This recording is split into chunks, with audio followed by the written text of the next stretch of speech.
तुमचं वैभव कुकर मध्ये मागच्या व्हिडिओला तुम्ही खूप चांगलासा प्रतिसाद दिलेला आहे आम्हाला.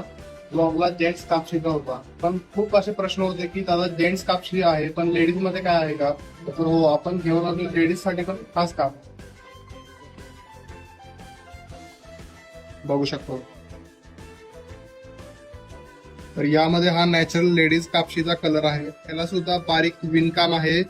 हाताने विणलेल्या वेण्या येतील. पूर्ण लेदर स्टिचिंग येते ह्याला. हा जो आहे तो हा नॅचरल लेदर शेड आहे. तुम्हाला यामध्ये हा एक शेड येईल, अजून एक शेड येईल, तो पण दाखवतो. हा त्यातला डार्क ब्राऊन शेड राहणार आहे. ह्याला पण पूर्ण जरी राहणार आहे, गोंडा राहणार आहे, हाताने विणलेल्या वेण्या सुद्धा